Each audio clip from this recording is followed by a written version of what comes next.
I never imagined a single tap on a glowing screen could feel heavier than a slammed door. But that's exactly what happened the night I confessed my feelings to him. It was late, humid, the kind of summer evening where the streetlights hum like insects. I typed the words I had rehearsed for months, not in some poetic flourish, but plain and steady, like stepping off a cliff. I think I'm in love with you.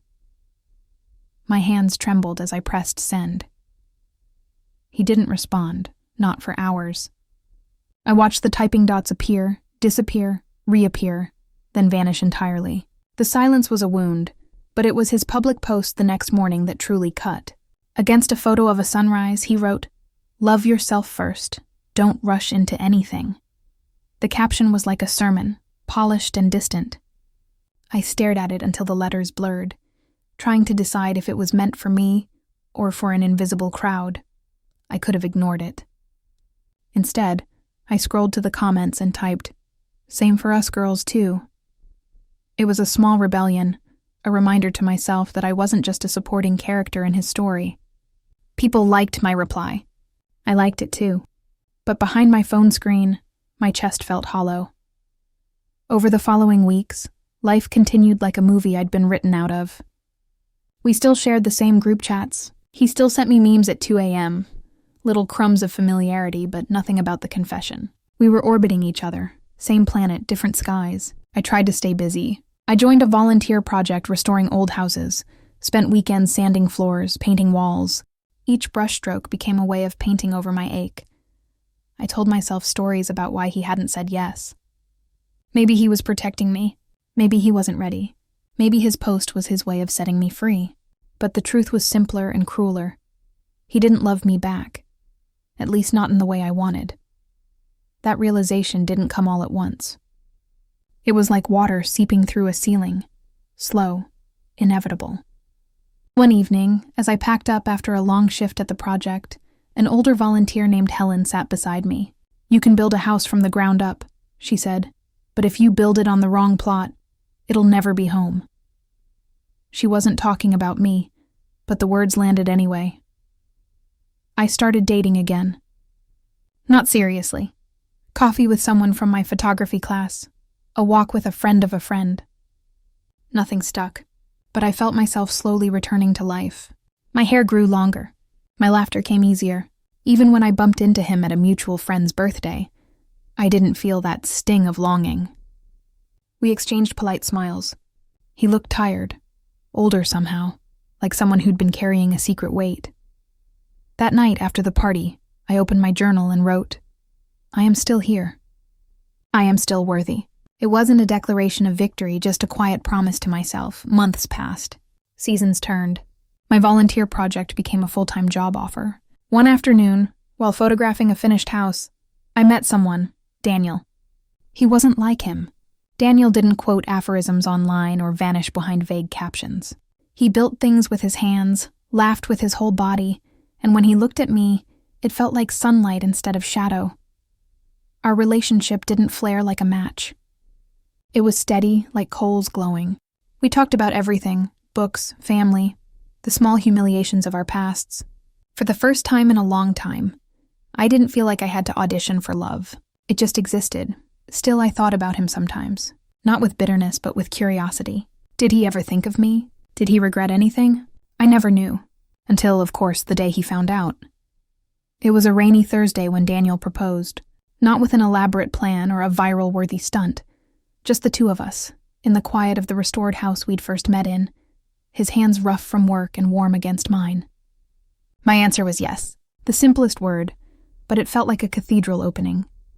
I posted our engagement photos a week later, not to show off, but to celebrate. In one image, Daniel's arms are around me, our foreheads pressed together. My caption was one word, home. I didn't tag him, of course, but algorithms are relentless. A mutual friend must have shared it, because 6 months after my comment on his post, the one where he told the world to love themselves first, he stumbled upon my wedding photos. I know this because at 1:13 a.m., my phone lit up with his name. I hesitated. The call rang out. Then a voice message arrived.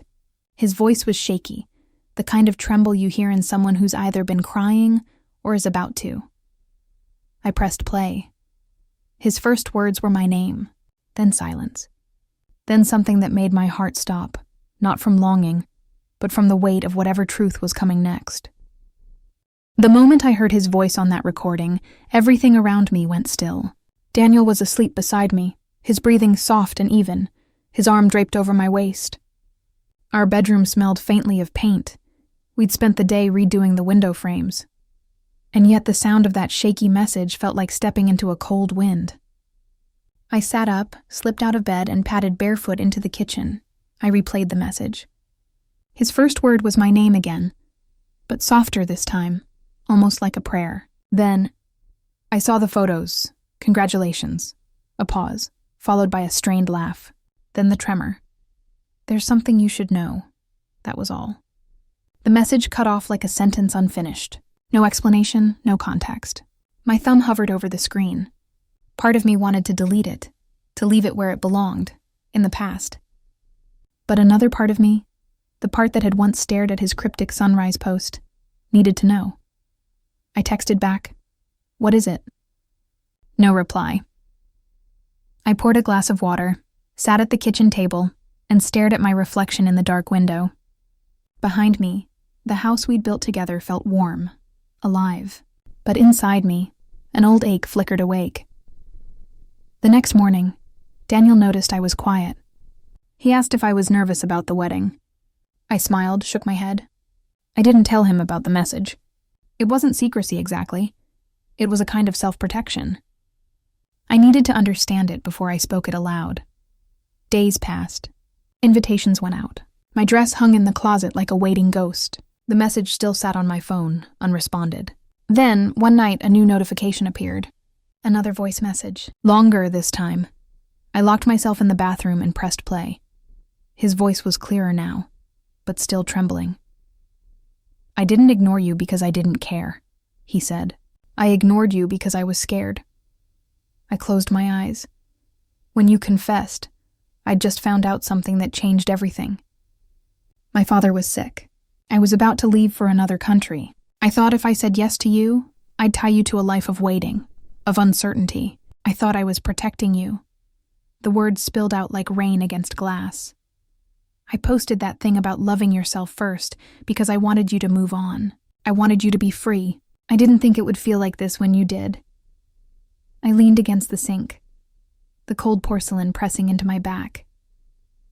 "I never stopped thinking about you," his voice said. "And when I saw your photos, I realized what I lost. I realized what I threw away." Silence. Then almost a whisper. "But there's more." The message ended. I sat on the bathroom floor for a long time, the phone warm in my palm. He was telling me pieces of a story I hadn't known existed. It wasn't the fairy tale I'd once imagined. It was messy, full of choices and fears. I thought about Daniel, the way he listened, the way he built things with me instead of for me. Our love had no cryptic posts, no hidden subtext. It was honest, steady. Did I owe it to my past self to hear the rest of his story, or did I owe it to my present self to leave it unheard? I decided to ask for the rest. I typed, "Tell me everything, please." An hour later, another message arrived. This time he spoke slower, as if each word was a stone he had to lift. When I left, I got married. It was quick, a mistake, something I thought would anchor me. It didn't. She left when my father died. By the time I came back, you were gone. And when you confessed, I was still untangling myself. I didn't want to bring you into that mess.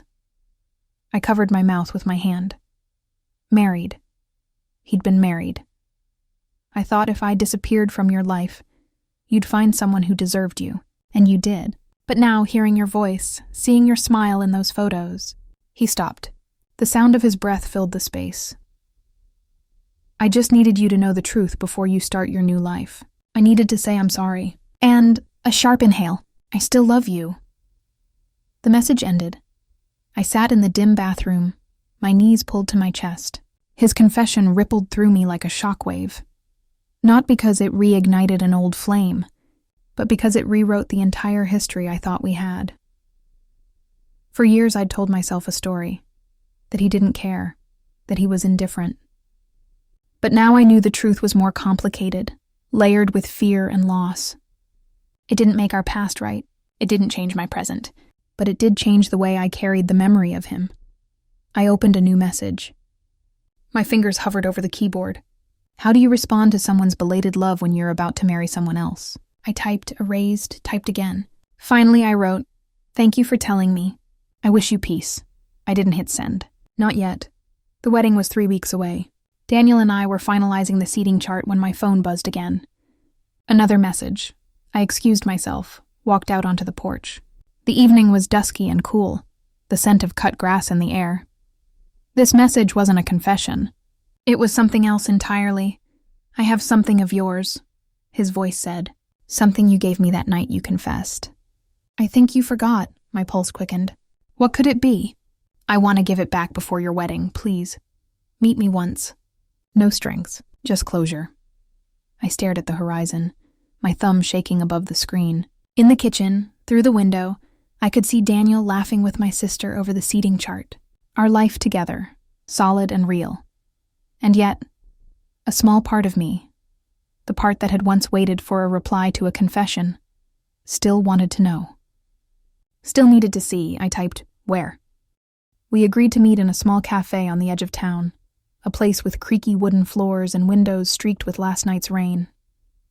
It was the kind of cafe where students sprawled with laptops, retirees lingered over newspapers, and time seemed to slow down between the hiss of the espresso machine and the clink of spoons in cups. I arrived early. The smell of roasted beans wrapped around me like a familiar coat. But inside I was trembling. This wasn't a secret rendezvous. It was an autopsy of the past. Daniel thought I was at a bridal fitting. I hated the small lie, but telling him the truth would only have created worry where there didn't need to be any. When he walked in, I almost didn't recognize him. He looked thinner, paler, but there was still something about the way he moved, careful, deliberate, that felt like him. He spotted me, hesitated at the door, then crossed the room. He didn't hug me. We didn't shake hands, we just sat down, the wooden table between us like a fragile bridge. "I wasn't sure you'd come," he said. Neither was I. Silence stretched. The waitress brought us 2 coffees we didn't order, as if she knew. He reached into his jacket and pulled out a small box, the kind that once held jewelry. It was scuffed at the edges, but still intact. He placed it between us without opening it. "This is yours," he said.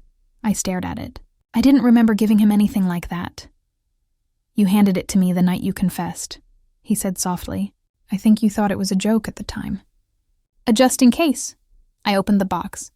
Inside was a silver pendant, a tiny house charm on a chain. I'd given it to him as a token of my feelings, a promise of the future I'd once imagined.